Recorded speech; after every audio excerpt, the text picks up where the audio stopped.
요한일서 4장 7절로 21절까지 말씀.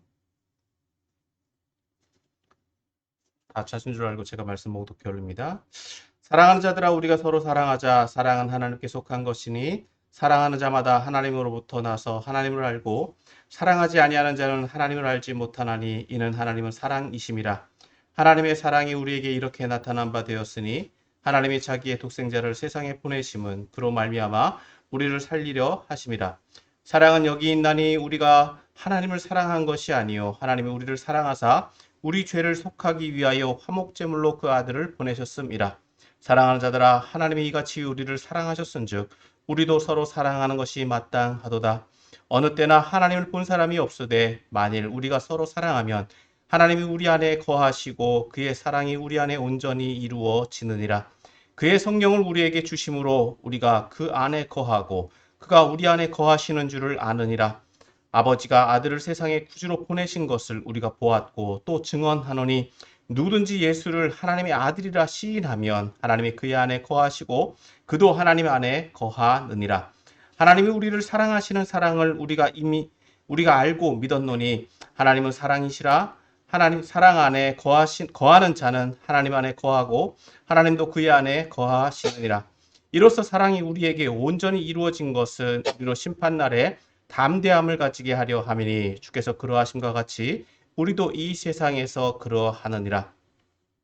사랑 안에 두려움이 없고 온전한 사랑이 두려움을 내쫓나니 두려움에는 형벌이 있음이라. 두려워하는 자는 사랑 안에서 온전히 이루지 못하였느니라.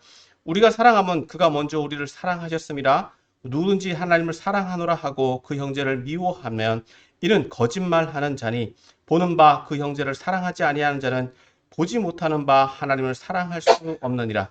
우리가 이 계명을 주께 받았나니 하나님을 사랑하는 자는 또한 그 형제를 사랑할지니라. 아멘. 할렐루야. 아멘. 오늘로 2002년의 마지막 날 송구영신 예배에 함께 하신 여러분을 환영하고 축복합니다. 아멘. 옆에 계신 성도님들과 같이 인사하시겠습니다. 새해 복 많이 받으세요. 새해 복 많이 받으세요. 네, 새해 복 많이 받으세요. 저는 여러분과 함께 2022년을 보내고 2023년을 맞이하면서 우리의 믿음을 돌아보고 또 하나님께서 우리에게 원하시는 것이 무엇인지 또 우리가 무엇을 추구해야 되는지 이 말씀을 또 준비했습니다. 또 기도하고 준비했는데 하나님께서 이 주신 말씀을 또 함께 나누고 이 말씀을 통해서 함께 은혜를 나누기를 소망합니다. 네. 오늘 읽은 본문의 말씀은 요한 1서의 말씀입니다. 요한 1서는 이 사도 요한이 자신의 공동체에게 편지한 내용을 가지고 있습니다. 크게 5가지의 내용을 가지고 있는데요. 그 가운데 오늘 읽은 본문은 이 4번째에 해당합니다. 그래서 오늘 본문의 핵심 내용은 사랑하라입니다. 사랑하라.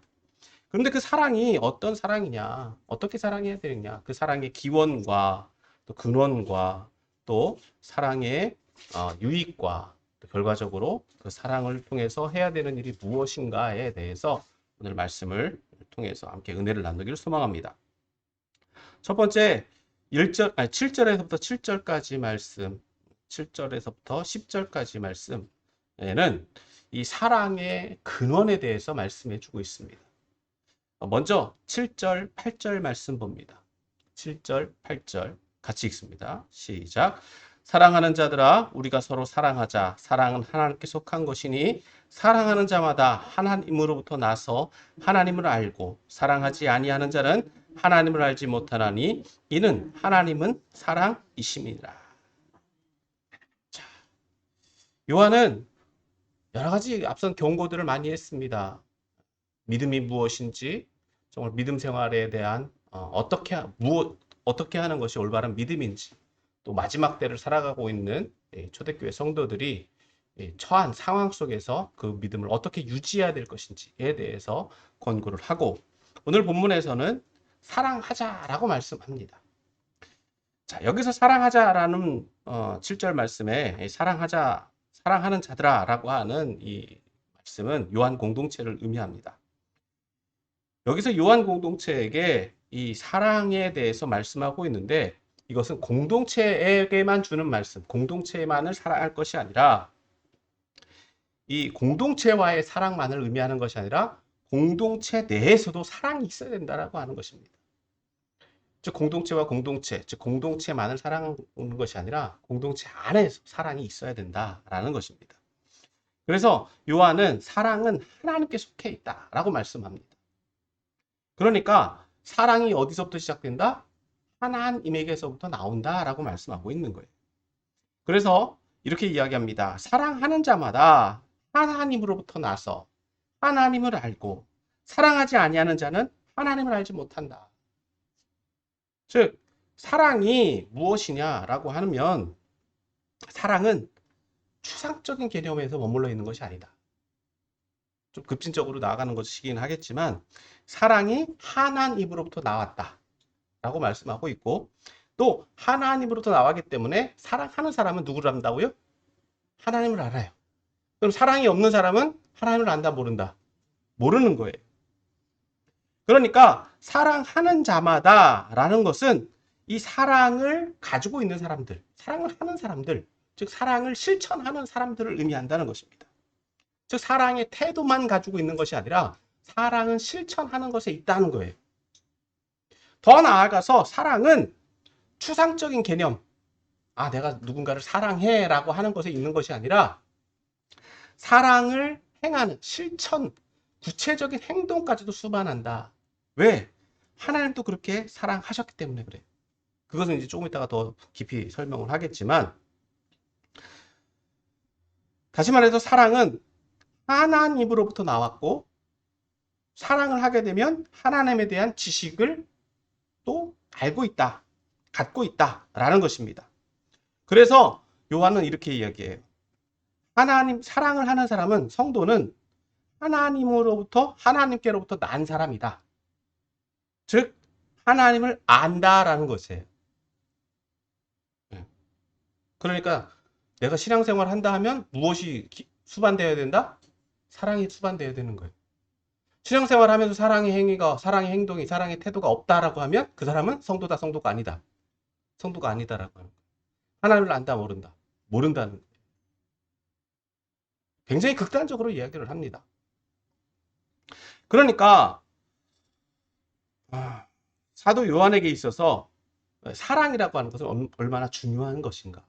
물론 이 사랑의 기원과 사랑만을 가지고 하나님을 안다라고 하는 것을 다 얘기할 수 없습니다. 그런데 문제는 이 8절을 보면 사랑이 없는 상태가, 사랑이 없는 상태를 보면 어쩔 수 없이 무엇이 따라간다? 사랑이 없다라고 하면 무엇이 없는 거다? 하나님을 알지 못한다라고 하는 것.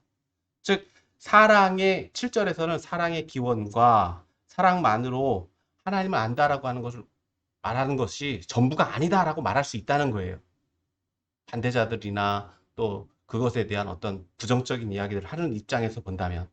그래서 8절에서는 이렇게 이야기했다는 거죠. 사랑하지 않는 자들은 하나님을 알지 못한다. 그런데 사랑의 결여도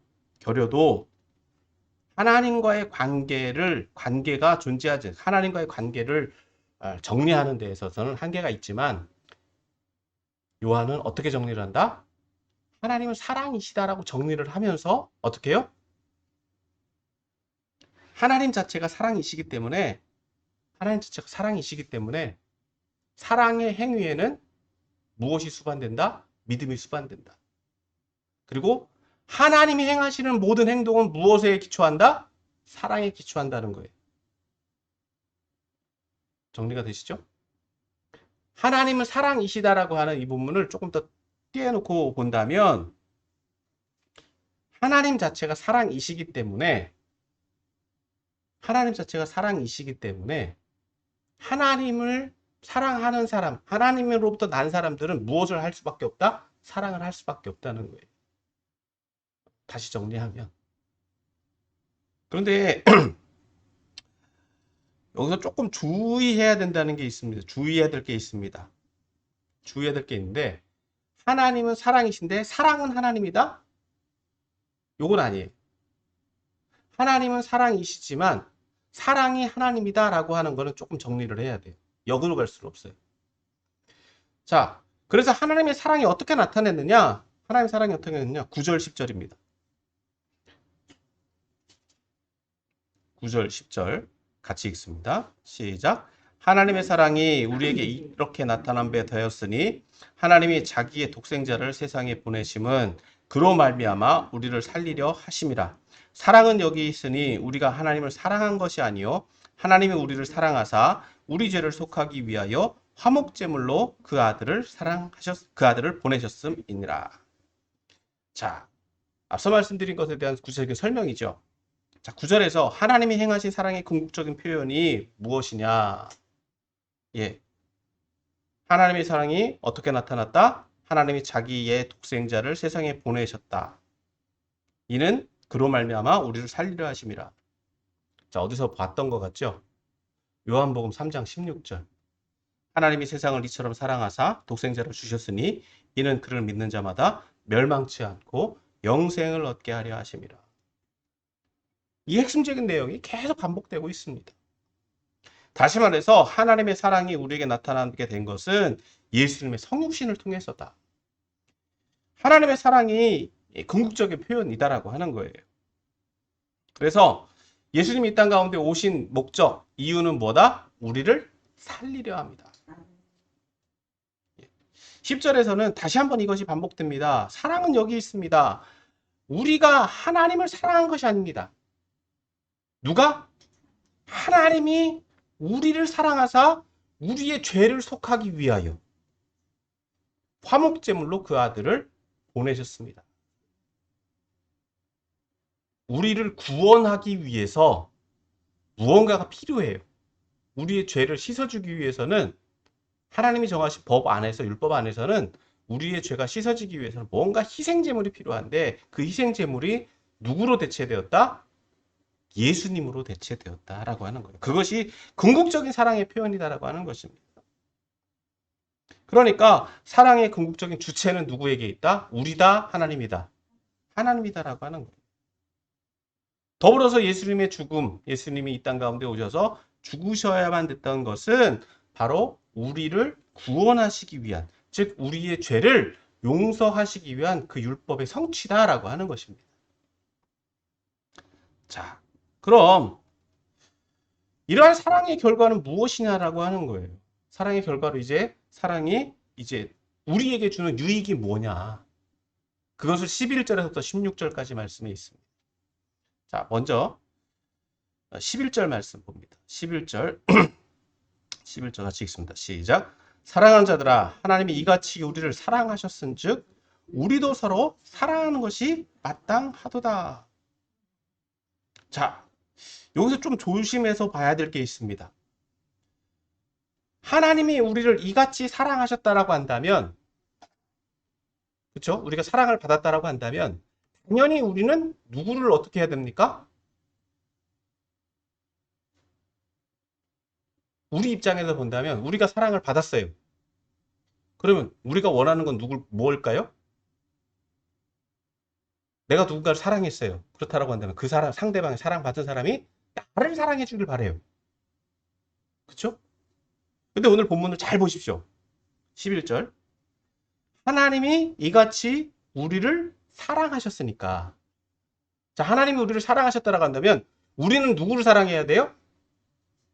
하나님을 사랑해야 되는데 오늘 요한은 누구를 사랑하라고 말합니까? 서로 사랑하라고 말하고 있어요. 자꾸 내려가요. 굉장히 조심스러운 부분입니다. 잘 알아야 돼요. 하나님이 우리를 사랑하셨으니까 우리도 누구를 사랑하라?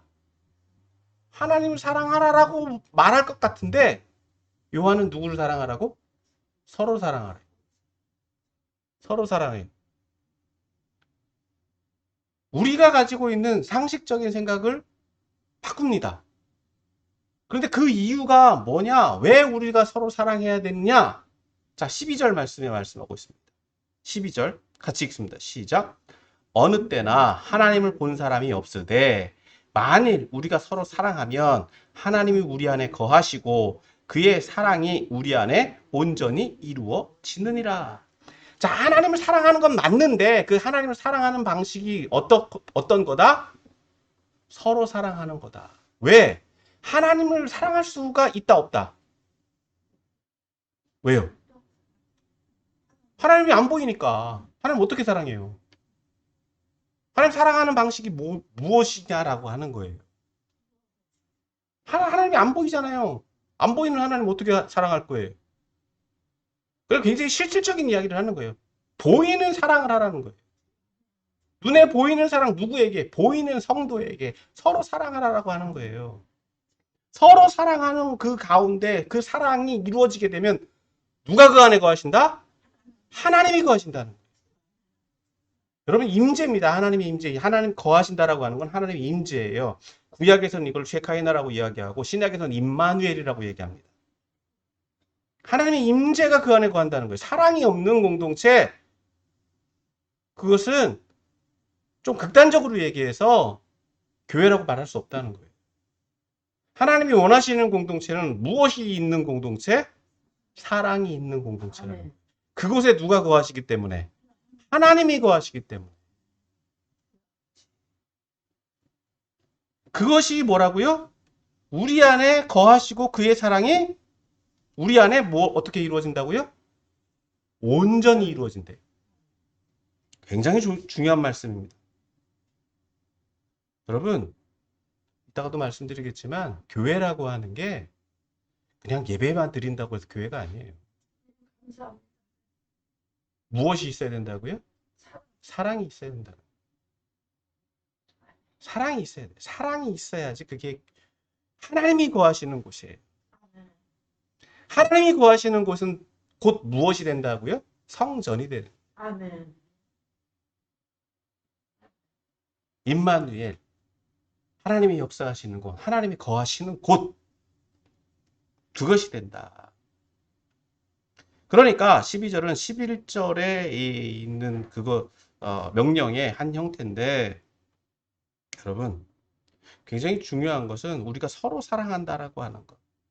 형제처럼 보여집니다만 여러분 하나님의 자녀들답게 사랑하는 게 뭐냐라고 하는 거예요. 하나님의 자녀들답게 사랑하는 게 굉장히 중요한 거예요. 좀 정리를 해보면 7절에서 9절까지 말씀은 하나님은 그분 자신을 사랑이시고 사랑의 근원이시다라고 하는 걸 말씀했다라고 한다면 10절에서 11절은 하나님이 우리를 사랑하셨다라고 하는 것에 대해서 말씀해 주고 있고 또 오늘 12절은 우리가 서로 사랑하게 되면 어떤 유익이 따른다? 하나님이 함께 계신다라고 하는 영적 유익이 따른다라고 말씀하고 있는 거예요.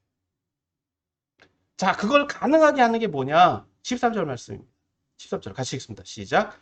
그의 성령을 우리에게 주심으로 우리가 그 안에 거하고 그가 우리 안에 거하시는 줄 아느니라. 전제 조건이 있죠. 뭡니까? 성령이 우리 안에 거하시면 성령, 하나님께서 예수님을 성육신하셔서 승천하신 다음에 누굴 보내셨습니까? 성령을 보내셨어요. 성령을 우리에게 선물로 주셨단 말이에요.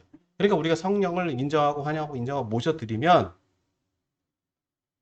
성령은 우리 안에 거하십니다. 그 거하심을 통해서 어떻게 되느냐? 이제 14절 말씀이죠. 14절 같이 읽습니다. 시작. 아버지가 아들을 세상의 구주로 보내신 것을 우리가 보았고 또 증언하노니 오늘 우리는 이것을 보지 못했지만 이것을 믿게 돼요. 자, 15절 또 같이 읽습니다. 시작. 누구든지 예수를 하나님의 아들이라 시인하면 하나님이 그 안에 거하시고 그도 하나님 안에 거하느니라. 누굴 통해서 이걸 믿게 돼요? 성령을 통해서. 하나님이 거하시는 것, 예수님을 하나님의 아들이라 시인하게 만드는 것도 성령이시고 그것을 또 유지하게 하시는 것도 누구다? 성령이시고 그러나 해서 누가 우리 안에 거하신다? 하나님이 우리 안에 거하신다. 자, 그래서 계속해서 16절 말씀 또 봅니다. 시작. 하나님이 우리를 사랑하시는 사랑을 우리가 알고 믿었노니 하나님은 사랑이시라. 사랑 안에 거하는 자는 하나님 안에 거하고 하나님도 그 안에 거하시느니라. 즉 하나님을 믿고 예수를 시인하고 예수님을 믿는다라고 하는 사람들은 그 안에 무엇이 있다? 사랑이 있다는 거예요.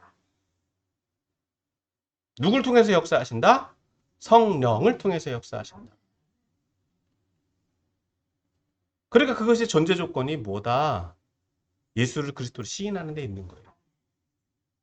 성도들에게는 무엇이 내재되어 있다? 사랑이. 또 그를 가능하게 하는 것은 무엇이? 성령이. 그로 인해서 누가 함께 계신다고요? 하나님이. 그러니까 우리는 서로 어떻게 하라는 거예요? 사랑하라는 거예요. 그것이 누구를 사랑하는 것이다? 하나님을 사랑하는 것이다. 아멘. 왜? 하나님 눈에 안 보이니까.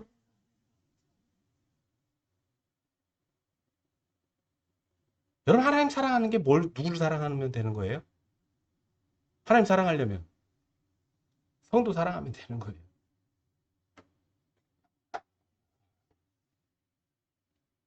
자, 그러면 그 사랑은 어떻게 할 거냐? 17절입니다. 17절에서 21절까지 말씀이 나오는데 또 반복입니다만 여기에는 이제 사랑의 실천에 대해서 말씀하고 있어요.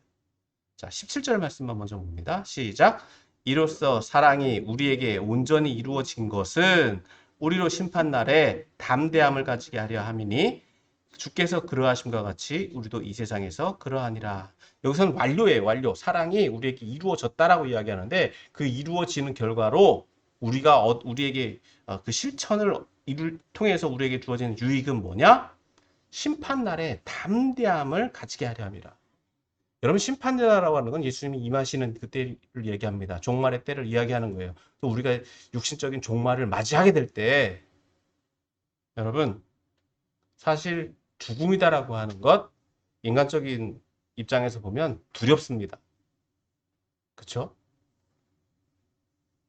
다 사람들은 뭘 두려워하느냐? 죽을까 봐 걱정해요. 죽을까 봐 두려워해요. 그런데 그 심판 앞에서도 뭘 가진다는 거예요? 담대함을 가진다는 거예요. 예수님도 십자가에 달려 돌아가실 때 그러한 안타까운 그런 뭐랄까요? 공포라고 하기는 좀 그렇지만 고통에 대한 좀 인간적인 좀 뭐라 그럴까요? 좀 설명이 좀 그렇지만 두려움이라고 하기는 좀 그렇고 그런 부담스러움이 있었다. 그와 함께 우리도 또한 그렇다라고 하는 거죠. 그런데 오늘 사랑이 온전히 이루어짐을 통해서 우리에게 무엇이 주어지느냐? 담대함이 주어져요. 왜 담대함이 주어지느냐? 18절에 그렇게 설명하고 있습니다. 18절 같이 읽습니다. 시작. 사랑 안에 두려움이 없고 온전한 사랑이 두려움을 내쫓나니 두려움에는 형벌이 있음이라 두려워하는 자는 사랑 안에서 온전히 이루지 못하느니라. 사랑이 완전하게 됐다라고 하는 건 사랑의 완성은 곧 구원의 확신과 함께 내가 내 안에 누가 함께 계신다라고 하는 거예요? 하나님이 함께 계시기 때문에 사랑이 있다라고 하는 거예요. 그러니까 무엇이 없어요? 두려움이 없는 거예요. 그래서 온전한 사랑이 완성이 될 땐 두려움이 없어질 수밖에 없다. 그런데 두려움이 있다라고 하는 건 무엇이 있다는 거예요? 하나님이 함께 계시지 않는다는 거죠. 그러니까 무엇이 올 수 있다는 거예요? 형벌이 올 수 있다는 거죠. 형벌이 올 수 있다는 거예요. 그러니까 두려워하는 자는 무엇이 완성되지 않았다? 사랑이 완성되지 않았다라고 말씀하고 있는 거예요. 그런데 요한은 이렇게 또 설명합니다. 19절. 굉장히 중요한 거죠. 예. 같이 읽습니다. 시작. 우리가 사랑함은 그가 먼저 우리를 사랑하셨습니다. 자, 사랑을 내가 할 수 있다? 사랑은 내가 하는 거다? 아니에요. 하나님이 나를 사랑하셨기 때문에 그 사랑을 내가 받아들이면 그때 사랑하는 거예요. 이해가 되십니까? 그러니까 그 사랑을 인정하고 환영하고 받아들이면 그 사랑 안에 충만하게 쌓이게 되는데 내가 하려고 하니까 뭐가 생겨요? 두려움이 생기는 거예요. 내가 완전히 내 힘으로 하려고 하니까. 그러니까 20절 말씀에 이렇게 설명하죠. 20절 같이 읽습니다. 시작. 누구든지 하나님을 사랑하노라 하고 그 형제를 미워하면 이는 거짓말하는 자니 보는 바 그 형제를 사랑하지 아니하는 자는 보지 못하는 바 하나님을 사랑할 수 없느니라. 여러분 사랑을 어떻게 실천하느냐는 거예요. 하나님 사랑한다라고 말하면서 말은 그렇게 해요. 근데 실질적으로 형제를 어떻게 한다고요? 미워하면 그 사람은 어떤 사람이더라고요? 거짓말하는 사람이라는 거예요. 여기서 거짓말하는 사람이라는데 배신자, 배역자다라고 하는 표현도 담겨져 있는데 그럼 형제를 사랑하지 아니하는 자는 누구도 사랑할 수 없다? 하나님도 사랑할 수 없다라고 얘기해요. 왜? 거짓말하니까. 여러분 그러니까 하나님의 사랑을 받아서 그것을 받아들인 사람은 내 힘으로 사랑한다? 하나님 힘으로 사랑한다? 하나님 힘으로 사랑하니까 누구를 사랑할 수 있게 돼요? 형제, 나를 힘들게 하는 사람도 사랑하게 돼요. 형제를 사랑하게 돼요. 그러니까 결과적으로 누구를 사랑하는 거다? 하나님을 사랑하는 거다. 그러니까 그 사람에게는 두려움이 있다 없다. 사랑의 완성이 되었기 때문에 하나님과의 사랑이 완성되었기 때문에 그 사람에게는 두려움이 없어요. 그러니까 무엇이 두렵지 않다? 심판이 두렵지 않은 거예요. 다시 말해서 심판의 기준은 요한의 입장에서 볼 때 하나님과 함께 있느냐 없느냐고 결과적으로는 무엇이다? 사랑이 완성됐느냐 안 됐느냐예요. 사랑이 완성되지 않았으니까 두려운 거예요. 사랑이 완성되지 않았으니까 사는 게 힘든 거예요. 왜? 죽을까 봐.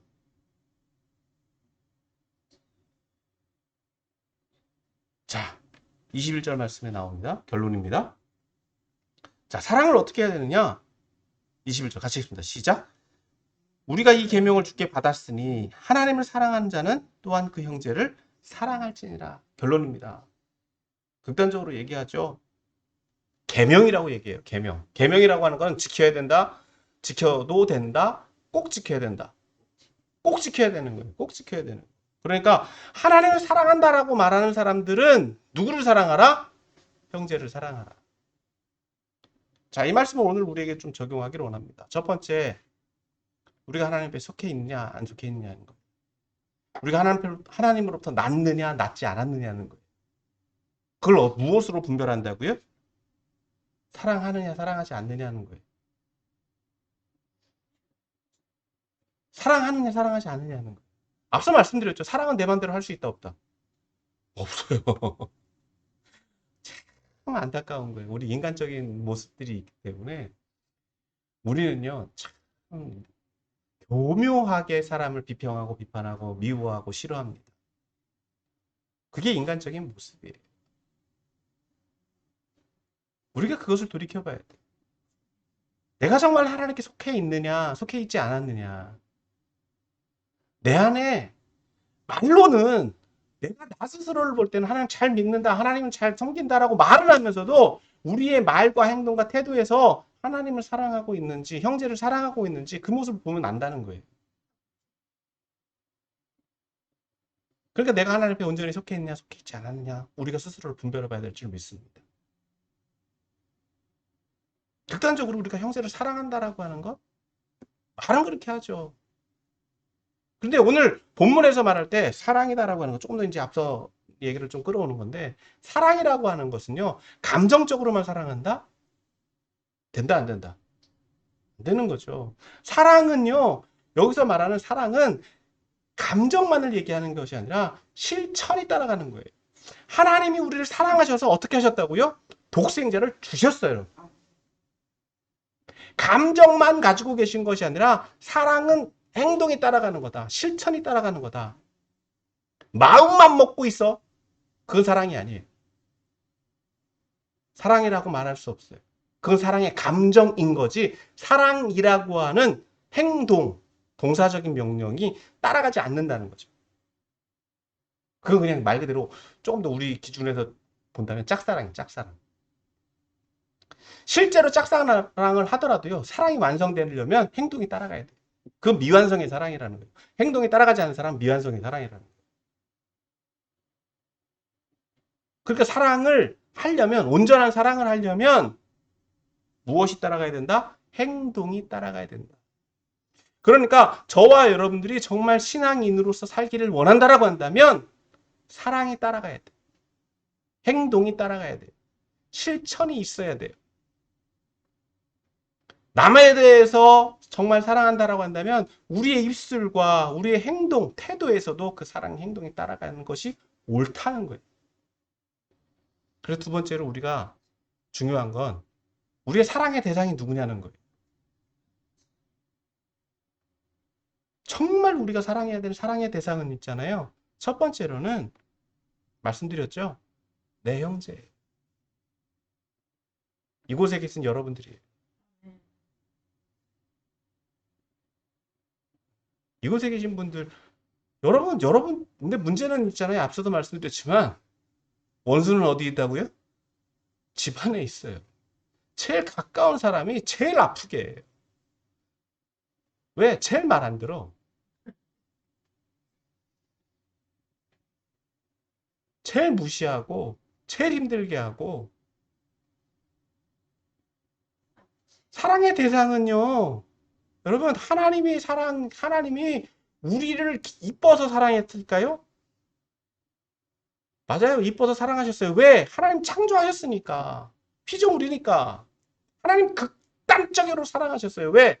자기 아들 독생자까지 내주셔서 사랑하셨단 말이에요. 여러분, 우리가 그런 사랑을 받은 사람들이다라고 하는 거예요. 그런데 우리는 잘났다고 어떻게 해요? 내가 사랑해야 될 사람을 미워하고 힘들어요. 내가 하나님 돼서 나에게 좋은 말, 내가 도움되는 말을 해주는 사람을 미워해요. 그게 사단이에요. 평가하고 비판하고 비평하고.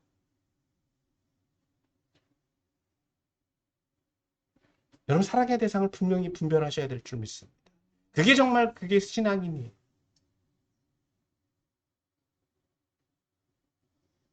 그럴 때 그것이 뭐라고요? 온전한 교회 공동체가 되고 그곳에 누가 거하신다고요? 하나님이 거하시는 거예요.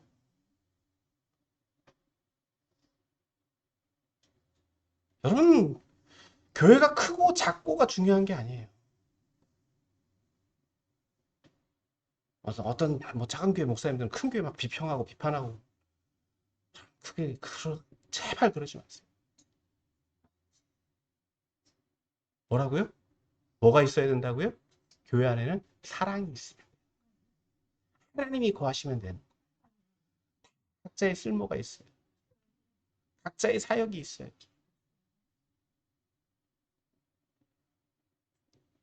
그것이 바로 하나님의 사랑이 이루어지는 것. 그럴 때 무엇이 이루어진다고요? 사랑이 완성되는 거예요. 사랑의 실천이 있어야 돼요.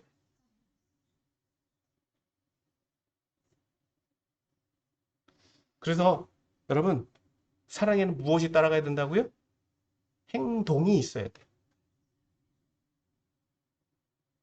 행동이 있어야 돼요.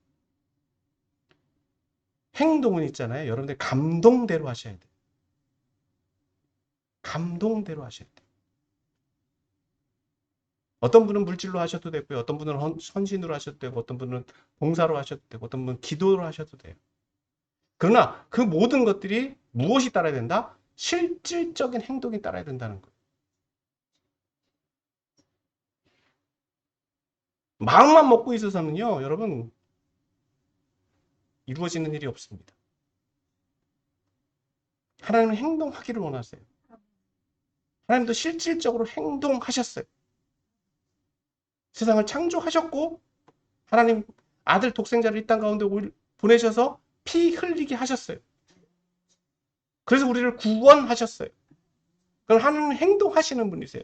무에서 유로 모든 것들을 구현하시는 분이에요. 그러니까 우리도 마찬가지로 사랑에 무엇이 따라야 된다? 실천이 따라야 돼. 그럴 때 무엇이 된다고요? 사랑이 완성되는 거예요. 아멘. 그래서 2023년에는 조금 더 우리가 사랑을 완성시켜 갔으면 좋겠습니다. 아멘. 그래서 2023년에는요, 정말 여러분들 그동안 하나님이 행하시는 일들을 좀 구체적으로 여러분들이 경험하시고, 아멘. 체험하시고, 아멘. 간증하실 수 있었으면 좋겠어요. 아멘. 저는 놀랍게 지금 체험하고 있습니다. 날마다.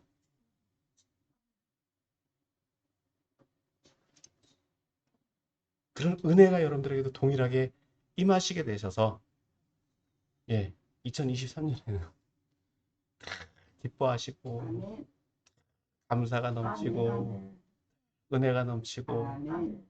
예, 물론 힘들고 어려운 일들이 있습니다. 속상하게 하시는 분들도 있어요.